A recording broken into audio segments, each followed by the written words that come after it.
चलो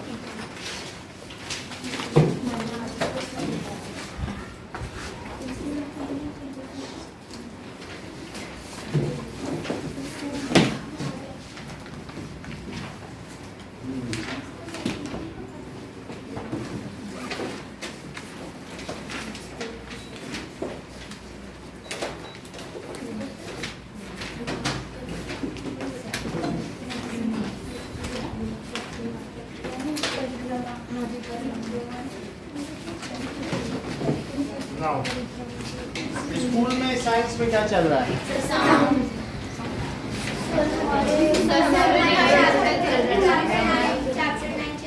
कौन सा?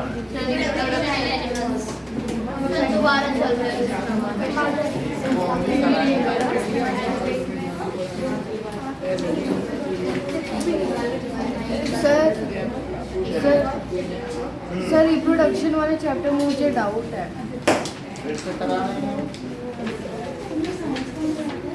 अब देखो कि यहाँ तक बात हो गई। We hear sound through our ears। तो ये हम लोगों ने देखा कि अगर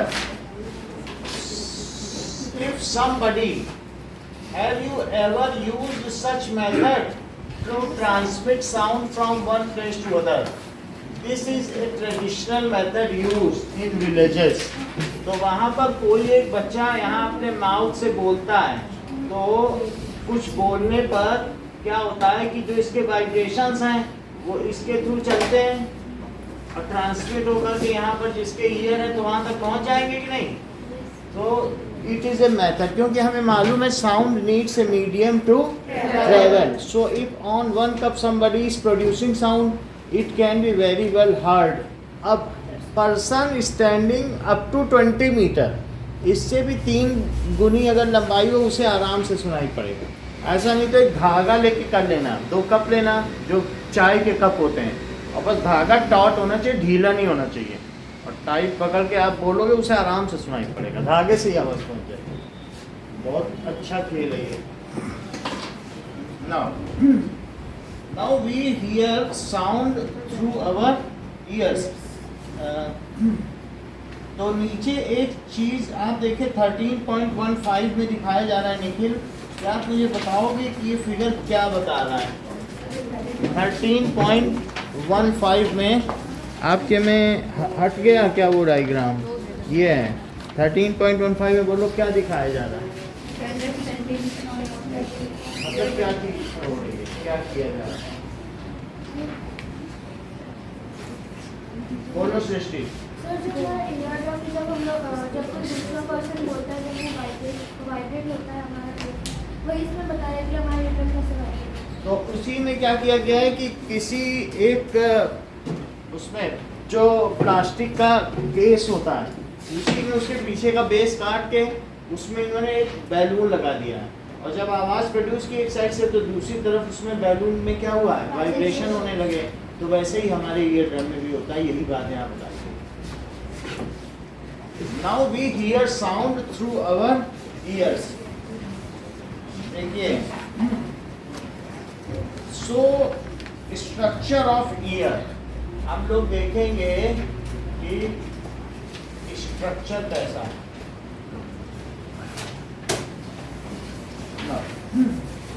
Let us see it, see how our ear looks like and how it works, and functioning of ear function कैसे करता है। So both the things we will see here।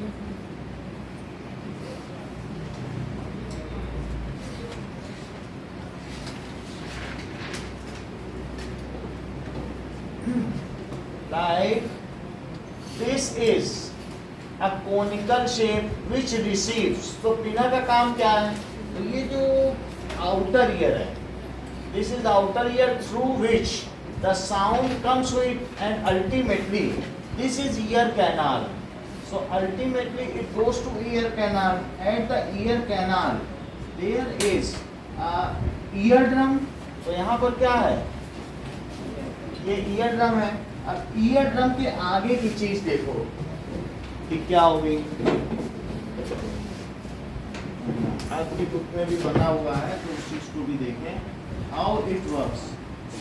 तो तीन चीजें अलग अलग होती हैं इसमें. एक एनविल होगा, एक स्टॉक होगा. So let us see function of all.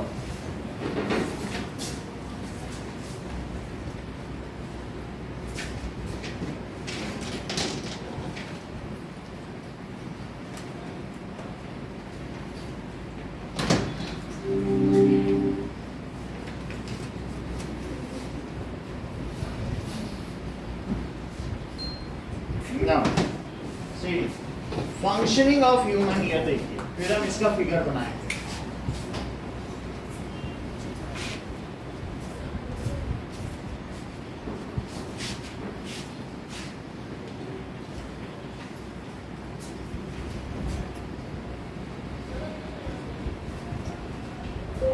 Functioning of human ear. आप देखें. So अस्सलाम वालेकुम, मेरा सलाम आप तक कैसे पहुंचा? हमारे इर्द गिर्द हर चीज़ की आवाज़ हमें कैसे सुनाई देती है? हम हर तरह की आवाज़ को कैसे सुन सकते हैं? किसी भी आवाज़ को सुनने के लिए कुदरत ने हमारी बॉडी में एक मशीन यानी एयर फिट कर दिया है. एयर यानी कान हमारे लिए नेचर का एक प्रीशियस गिफ्ट है. आज की इस वीडियो में मैं आपको इंसानी कान के मुताबिक बताऊंगा जो कि एक पोस्टमैन की तरह काम करता है. तो ये ईयर ड्रम है. ईयर का सबसे बैरूनी हिस्सा पिन्ना कहलाता है जिसे हम देख और टच कर सकते हैं. पिन्ना का फंक्शन तमाम साउंड वेव्स को कलेक्ट करके ऑडिटरी कैनाल में सेंड करना होता है. ऑडिटरी कैनाल एक चैनल के तौर पर सुनने को ऑडिशन कहते हैं ना. ऑडिटरी कैनाल से अगला पार्ट एयर ड्रम होता है. ये एक ट्रांसपेरेंट लेयर होती है जो कि वाइब्रेशन के लिए बहुत सेंसिटिव होती है. एयर ड्रम मामूली से मोशन से वाइब्रेट करने लगता है. एयर ड्रम इनर एयर को एक्सटर्नल एयर से सेपरेट करता है. इसके बाद कान का मिडिल पार्ट आता है. इस पार्ट में तीन छोटी बोन्स होती हैं जिन्हें हम ऑसिकल्स कहते हैं. फर्स्ट बोन मैलेस कहलाती है, सेकंड इंकस और थर्ड बोन स्टेट्स कहलाती है. इसके बाद आता है एयर का इनर पार्ट. यहाँ हमें सेमी सर्कल 3 रिंग्स नजर आ रहे हैं. ये बॉडी को बैलेंस करने में हेल्प करती है. इन रिंग्स के साथ एक स्नेल शेप स्ट्रक्चर होता है जिसे हम कॉक्लिया कहते हैं. इसके बाद आती है ऑडिटरी नर्व जो साउंड वेव्स को ब्रेन तक लेकर जाती है. आइए अब हम एयर के फंक्शन पर बात करते हैं.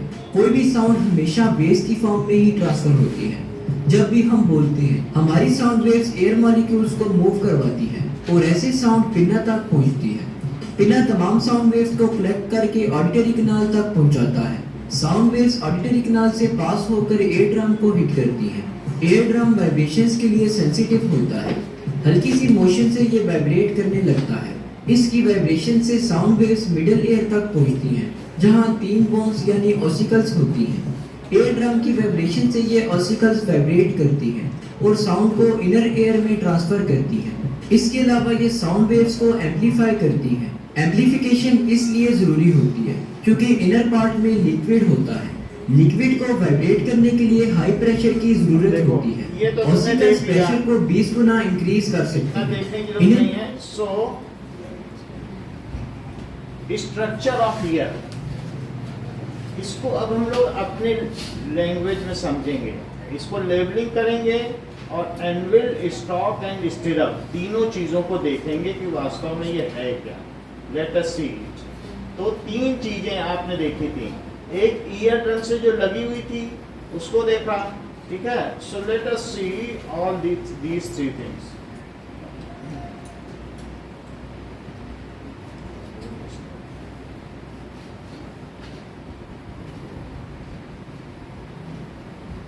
Anvil, stop and stirrup in ear.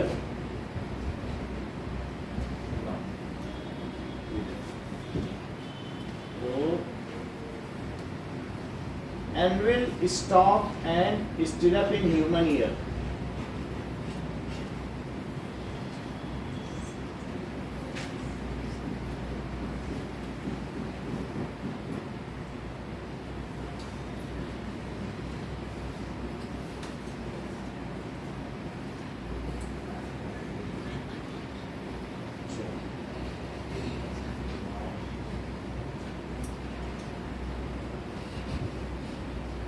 तो तीन चीजें यहाँ दिखाई गई हैं ईयर में। एनविल यहाँ से देखो, ये क्या क्या दिखाया गया है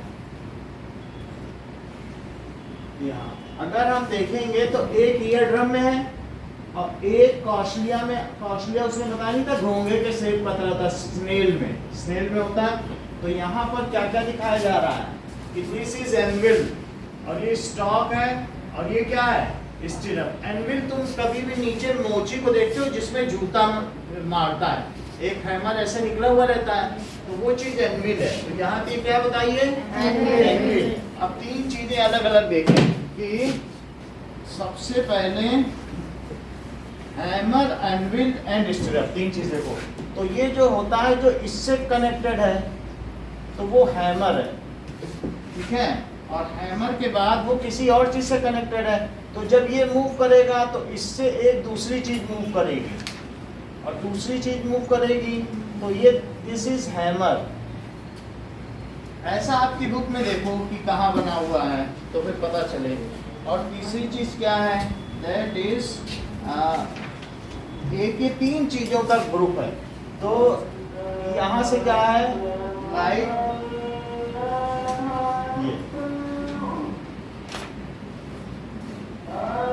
ये तो ये एक स्टिरअप है, तो ये एक पूरा ग्रुप है। हमारे पास ये आउटर ईयर है, इसको क्या कहेंगे आउटर ईयर। फिर इसके बाद आ जाता है मिडिल ईयर। तो मिडिल ईयर में कहाँ तक है जो हम देख सकते हैं, ईयर ड्रम के बाद मिडिल ईयर शुरू होगा और मिडिल ईयर में ये सब आ जाएगा। और आपको ये उसने बताया कि इस तरीके का एक पोर्शन है, ठीक है। और उस पोर्शन में ऑडिटरी नर्व्स हैं, जैसे ये जिस पर ये हिट कर रहा है, इसी पर तो ये हिट कर रहा है, ये किसी चीज पे हिट कर रहा है कि नहीं। बुक में देखो तो बुक में ऐसा दिखाया गया है कि ये खुद भी एक ऐसा शेप है, ज्यादा इसमें ये नहीं है। और इसी से क्या निकली हुई है, there are a bundle of nerves which goes to brain. तो हमारे डायग्राम में देखो जो ईयर का डायग्राम है इसमें ये चीज क्लियर है।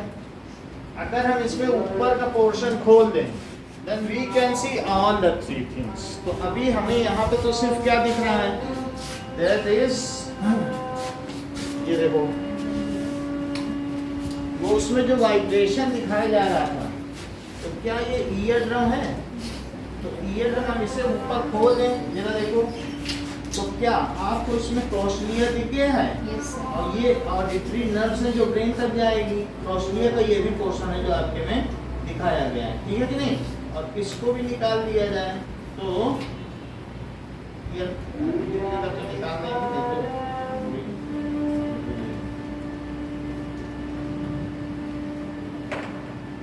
तो इसी में दिखाया गया है कि एनविल है, स्टॉक और स्टिरअप, यही पोर्शन है, ठीक है।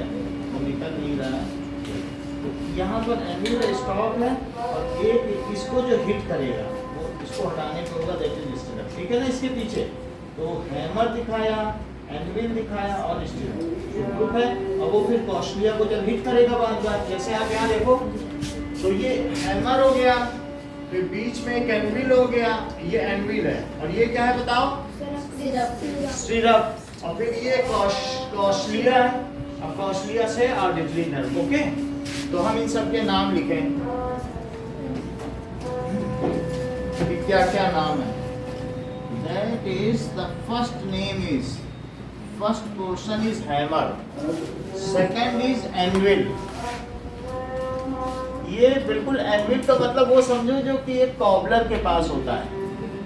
और तीसरी चीज जो उसको एम्पलीफाई कर दे, जैसे आपने देखा है कि माइक्रोफोन में या कोई आप बोलते हो माइक पे, माइक्रोफोन का ही शॉर्ट फॉर्म माइक है, वो नहीं तो उसे बोलना चाहिए माइक्रोफोन, लेकिन हम माइक्रोफोन कर करके माइक कहने लग गए, और शॉर्ट कर देंगे तो माइक कहने लग जाए। तो अब लेकिन उसी को छोटा करते जाना, समझ में आ गई। तो उसमें जब बोलते हैं तो बीच में एक एम्पलीफायर है जिसमें एक आदमी बैठ के सेटिंग करता रहता है, इसको यहाँ लगा दिया, इसको लगा दिया, बढ़ा दिया, घटा दिया, नहीं करते हैं स्कूल के प्रेयर में भी। तो वो तुम्हारे बोले हुए साउंड को पूरे स्कूल के सब जगह पहुँचा देता है, तो उस चीज़ को कहते हैं एम्पलीफायर। एम्पलीफायर का मतलब समझो, क्या तुम ये बता सकती हो सृष्टि कि ये साउंड लाउडर है कि ये साउंड लाउडर है? सेकंड, ये लाउडर है, क्यों लाउडर है बताओ? सर इसमें एम्पलीट्यूड एम्पलीट्यूड ज्यादा है, तो जो एम्पलीट्यूड को बढ़ा दे उसे क्या कहते हैं? तो एम्पलीट्यूड है, और ये यहाँ अगर एम्पलीफायर से कोई चीज भेजी गई तो उसे कहेंगे एम्पलीफायर। उसी तरीके से ये जो सिस्टम है, किसका किसका सिस्टम? हैमर, एनविल, स्टिरअप, इन सब का सिस्टम जो बाहर से साउंड आ रहा है क्या उसको कई गुना बढ़ा देता है, तो इसको एम्पलीफायर कहते हैं। क्या कहते हैं? एम्पलीफायर। मतलब ये प्रवर्धक है, किसी चीज को बढ़ा दे। तुम्हारे टीवी में भी तुम कहते हो हेलो डेविड वाले हमारा एम्पलीफायर चेंज कर दो, हमारे टीवी में सही सिग्नल नहीं आ रहा है। वो इतनी बड़ी डिब्बी आती, काली काली डिब्बी, ऊपर से जो केबल आता है तो उसमें बीच में डिब्बी लगा देगा, बोलेगा तुम्हारे नया एम्पलीफायर लगा दिया, देखना शाम तक बिल्कुल एचडी में देखोगे सोनी। बोलता है कि नहीं?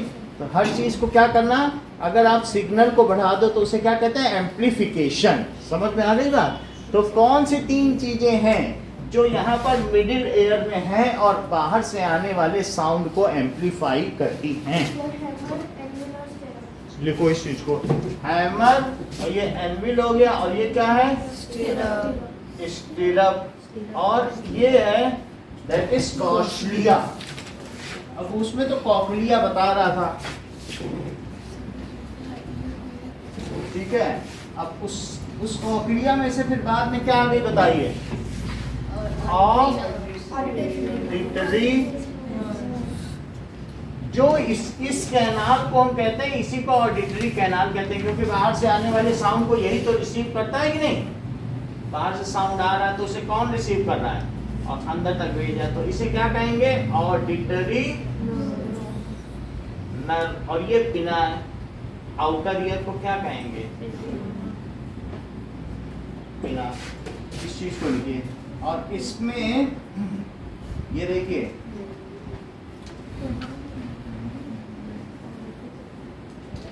सर जो एम्पलीफायर होता है वो साउंड को बढ़ा देता है। हाँ, किसी भी साउंड को, जैसे ये है तो उसकी फ्रीक्वेंसी बढ़ा देगा तो हमारे ब्रेन तक वो चीज लाउडर पहुंचेगी। समझ में आ गई बात? कैनाल होगा ना उधर। ऑडिटरी कैनाल लिखो। अब देखिए इस चीज को एक और वीडियो से समझें, तब फिर ज्यादा समझ में आएगा।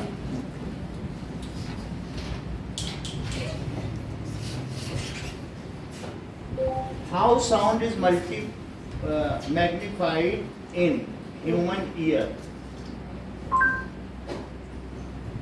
How sound is amplified in human ear. अब देखो तो यहाँ पे बताएगा इन्होंने सोचा।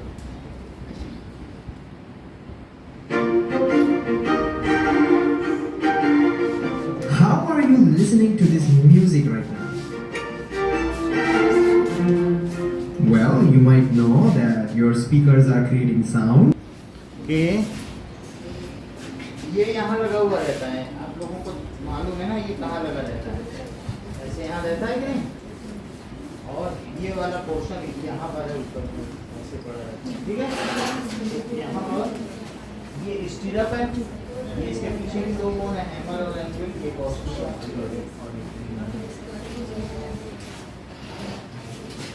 हैमर एंविल है पीछे, और ये स्टिरअप दिख रहा है, ये है ना डिप्रेशन। तो अब हम इसके बारे में कुछ लिखें। ह्यूमन ईयर के शौर्य कौन से पार्ट है बताओ? तीन। Sir hammer, anvil, stirrup. So ये मिडिल ईयर, और उसके बाद यहाँ से क्या शुरू होता है? Inner ear. Now write down that what are the three parts.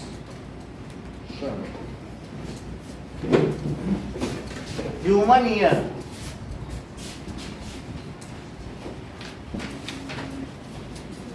so it is the organ which helps us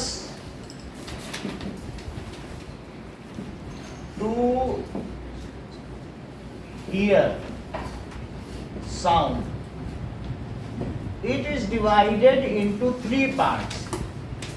Divided into three parts: outer ear, middle ear and inner ear, जैसे यहाँ लिखा है. So outer ear में क्या होगा? It has पिना. इसके पास क्या क्या चीजें हैं? पिना एंड ये जो बीच की ऐसे सुरंग टाइप है जिसमें हम लोग क्या ईयरबड भी डालते हैं. Auditory canal. पिना कलेक्ट्स साउंड. पिना का काम क्या है? साउंड को कलेक्ट करना एंड उसको कहाँ पे पहुंचाना?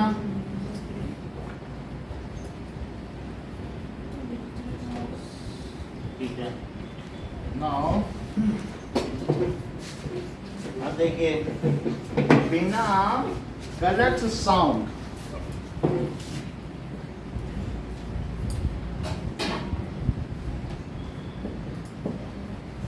साउंड वेव्स भी लिख सकते हो. ये साउंड वेव्स को कलेक्ट करेगा and send up two ear drum. अब किसके पास भेज देगा? सर, हाँ बोलो. सर ऊपर वाले में सर it is के बाद क्या लिखा है? It is the organ. Sir sir last line. It is divided into 3 parts. ये 3 पार्ट्स में डिवाइडेड है. तो and send up two ear drum through auditory canal. Through auditory canal. अब दूसरी चीज देखो, middle ear. So middle ear, so it consist of, इसी में जो भी है ईयर ड्रम भी इसी में आएगा. तो ईयर ड्रम होगा.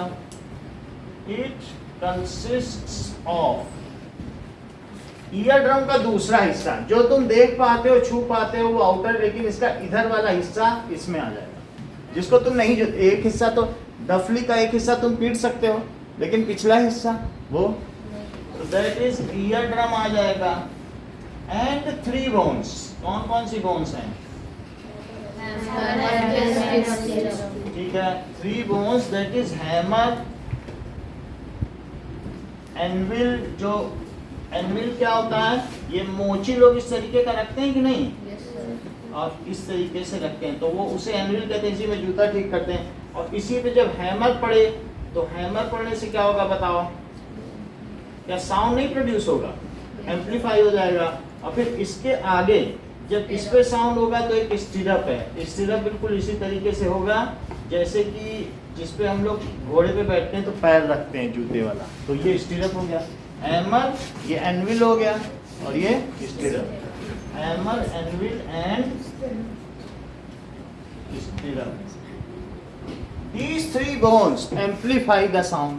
ये 3 बोन्स क्या करेंगे? अच्छा, एम्पलीफाई का मतलब मैंने समझा दिया है कि उसके एम्पलीट्यूड को बढ़ा देंगे तो लाउडर हो जाएगा.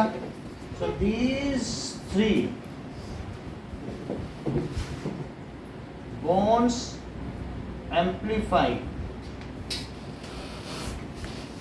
the sound. That means it makes the sound louder. Amplifier क्या करता है? Makes the sound louder. अब देखो, तीसरी चीज है inner ear. Inner ear, so it consist of cochlea. जरा इसकी स्पेलिंग लिखने ई ए है, आई ये गलत मैंने लिख दिया है. So it consist of cochlea and auditory nerve.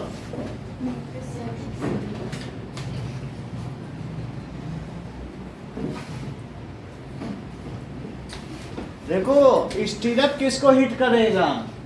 कॉक्सिया को. And now electric signal is produced. इससे कैसा सिग्नल होगा? अभी तक तो हिट कर करके वाइब्रेशन था, लेकिन जब इसको हिट करेगा तो यहाँ इलेक्ट्रिक करंट पैदा हो जाएगी. और वो करंट, ब्रेन सिर्फ करंट को पहचानता है. जो तुम्हारी आंखों में रोशनी पड़ती है वो किसमें बदल जाती है बताओ लक्षिता? और वही ब्रेन में जाती है. ऑप्टिक नर्व्स आंखों के पीछे रेटिना में, वो भेज देती है। कुछ भी आप छूते हो तो हाथों में जो नर्व्स है वो इलेक्ट्रिक करंट पैदा करती है। हर चीज करंट से ब्रेन तक पहुंचती है। तो नाउ स्टीरअप किसको हिट करेगा? Stirrup hits cochlea and convert sound signal into electrical current. जो साउंड का सिग्नल था यानी वाइब्रेशन समझो, सिग्नल में जब मैं बोल रहा हूं तो उसका क्या समझोगे? Vibration into electrical current. और फिर उसको कौन ब्रेन तक भेज देगा? Auditory nerves. Auditory nerves send it to brain. Divya अगला सेंटेंस बोलो। And brain detects it as a sound and brain detects it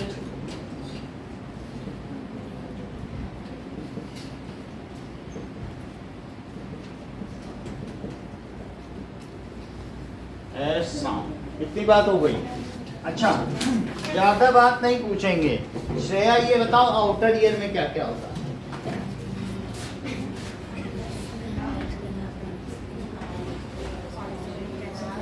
middle ear में क्या क्या है?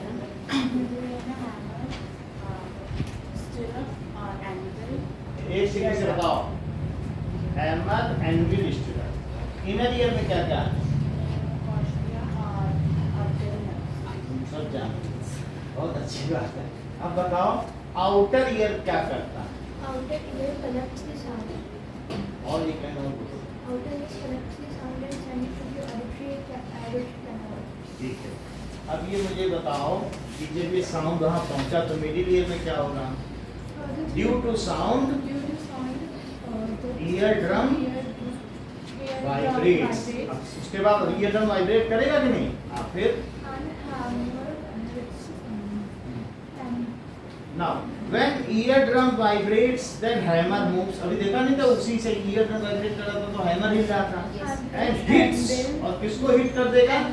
एंविल को। and then anvil हाँ, stirrup. मूव्स। वो एंविल किसको मूव करा देगा? स्टीरअप को। ठीक है। Then it जो साउंड amplifies the sound. बहुत अच्छा, साउंड इज एम्प्लीफाइड। अब बताओ इनर ईयर में क्या होता है? Sir, inner ear में stirrup passer. Stirrup hit the cochlea, then cochlea transport it to brain through auditory nerves and the brain detects it. एक लाइन और बोलना पड़ेगा। जब वो हिट करेगा देन जो साउंड वेव्स हैं Yes, sir. Sound wave convert into electric current. Electric current बोल सकती, ज्यादा अच्छा होगा इलेक्ट्रिक इम्पल्स। एक सेकंड के लिए जो करंट पैदा होती है ना उसे इम्पल्स कहते हैं। जैसे यहाँ मारो तो जो झटके से करंट होती है सेकंड्स के लिए तो उसे क्या कहते हैं? Electric impulse. इम्पल्स। मतलब वो पूरे समय करंट नहीं चलती है बट एक सिग्नल की तरह चलती है। समझ आ गया? चलो अब मुझे बताओ आउटर ईयर के बारे में। Inner collects sound waves and send उधर मत देखो। to eardrum through auditory canal. ठीक है। Middle ear Middle ear, it consists of eardrum and three bones, hammer, anvil, and stirrup, and this amplifies the sound. सही है। Mayank inner ear It consists cochlea and auditory nerves, through which the sound is sent to the brain, and brain recognize it in form of electric impulse नहीं बोला तुमने। सो जो electric current लिखना चाहे वो current लिखें और जो इम्पल्स लिख सकते हैं वो उसे क्या लिखते हैं? इम्पल्स। क्योंकि अगली क्लासेस में तुम्हें इसे क्या पढ़ना पड़ेगा? इम्पल्स। ठीक है। Now make the diagram of year, human ear, and right A note. Diagram तो देख के बनाना है, लिखना अपने मन से। लेकिन मैं ये इसके लेबलिंग हटा दूंगा।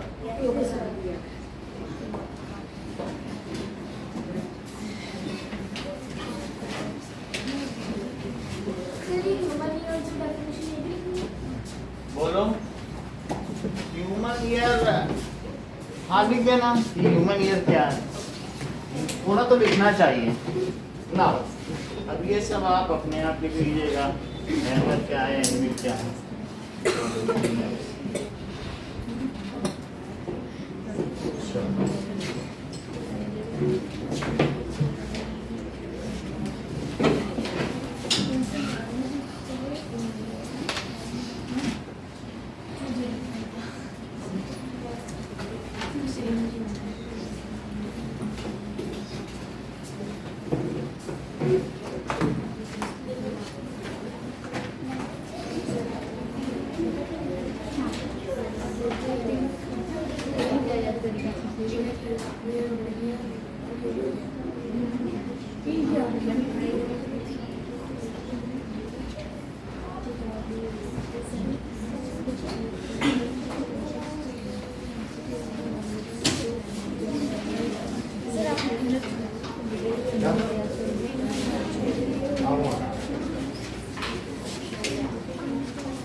कॉकलिया ही बोला है उसने ना, कॉकलिया बोलो।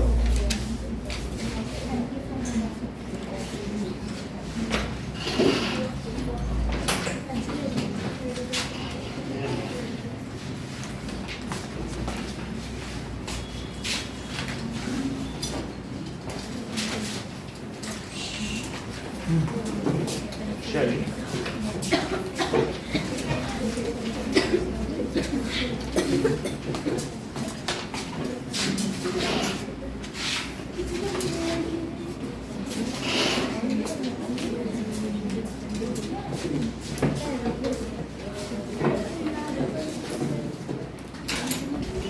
नाउ देखिए ऑसिलेशन बुक में क्या दिया है, oscillation to and fro, to and fro भी लिख सकते हो या बैक एंड फोर्थ, फोर्थ का मतलब फॉरवर्ड होता है, ठीक है। मोशन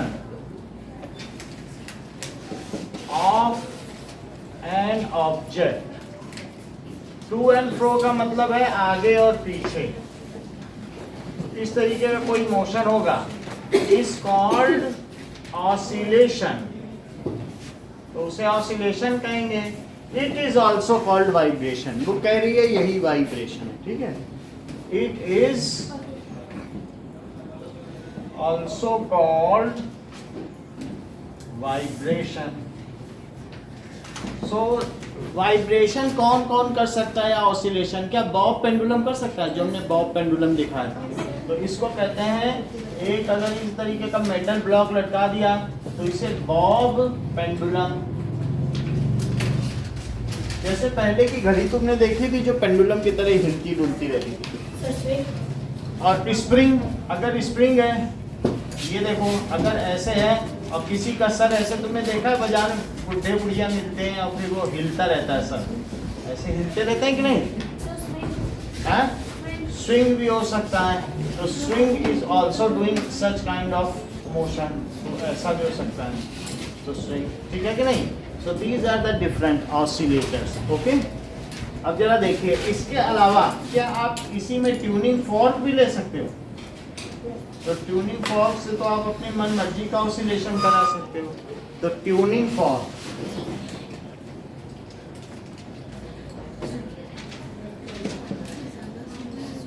अब देखिए नंबर ऑफ ऑसिलेशंस पर सेकंड, सृष्टि उसको क्या कहते हैं,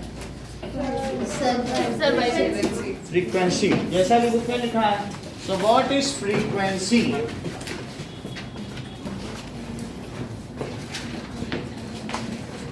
that is number of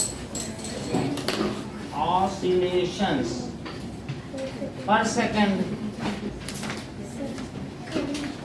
is called, उसको क्या कहेंगे, फ्रीक्वेंसी। जैसे अगर मैं फ्रीक्वेंसी की दिव्या आपसे फार्मूला पूछूं तो आप क्या कहोगी, number of oscillation upon time taken, time taken, मान लीजिए 100 ऑसिलेशंस 5 सेकंड्स में हो जाते हैं तो उसकी फ्रीक्वेंसी क्या हो गई?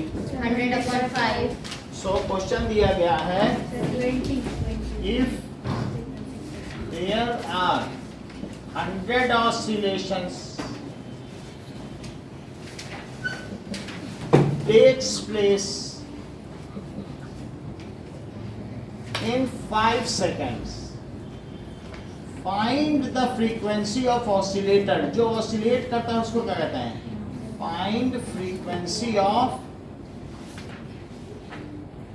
oscillator. ठीक है, तो मतलब उस दोलनकर्ता की तरंग दैर्घ्य बताइए। तो अब आप बता दीजिए फ्रीक्वेंसी का क्या फार्मूला लगा?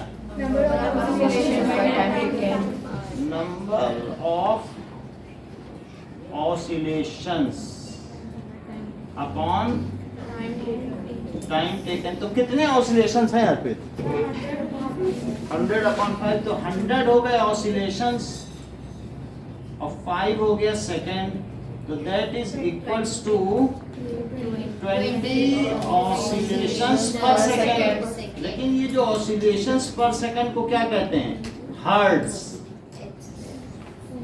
और या फिर ये भी कह सकते हैं कि 20 हर्ट्ज।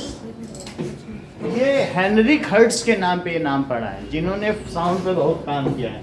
तो किसके नाम पे है? Heinrich Hertz. तो अब ये तो तुम्हें हर्ट्ज पता चल गया है, मुझे फ्रीक्वेंसी की 2 यूनिट बताओ दीदी। सर फ्रीक्वेंसी की एक तो हर्ट्ज हो गई एक और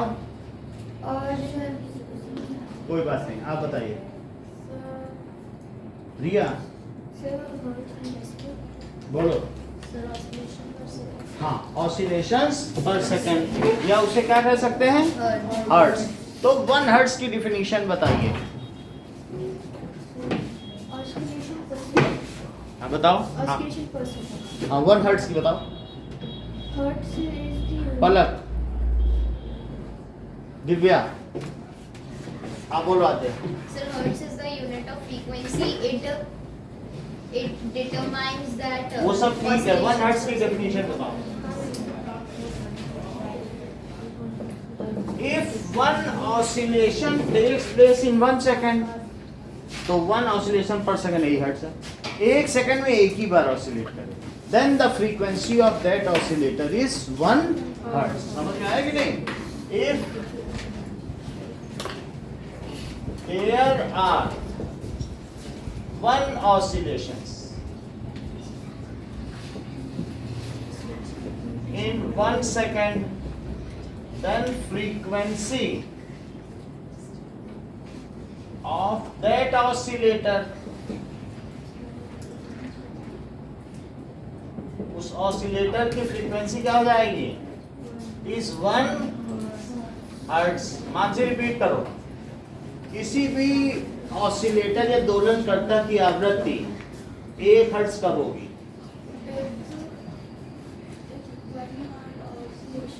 1, मतलब बोलो।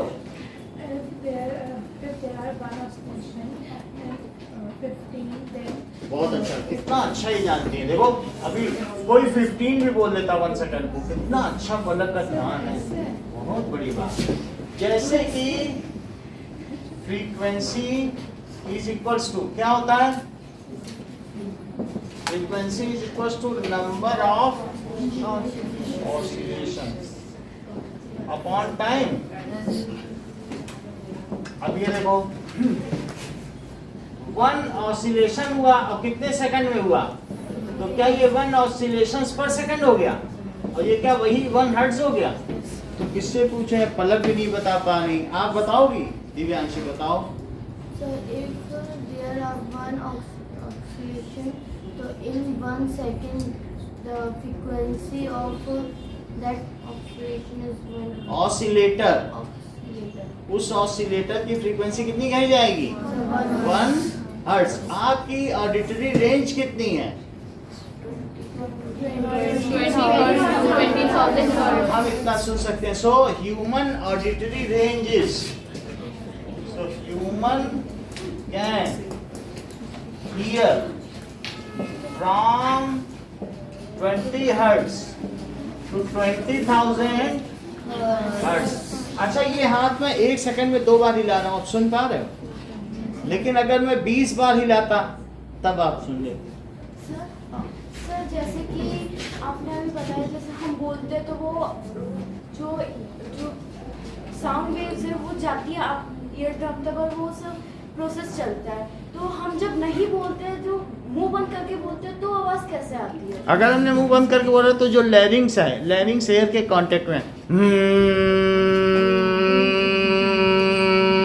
तो इससे क्या हुआ, आप ऐसे में गर्दन पे आवाज रखो, it is getting vibrated and it makes the energy to dissipate throughout the air and ultimately it reaches our eardrum is very sensitive for small sounds. Even जो मैं हाथ ऐसे से कर रहा हूँ इंफ्रासोनिक, इसको भी डॉल्फिन सुन लेगी। 2 ऑसिलेशंस को डॉल्फिन सुन लेगी। हाथी 5 ऑसिलेशंस मुंह से निकालता है। वो बहुत हम लोग को 20 का करता है। ठीक है।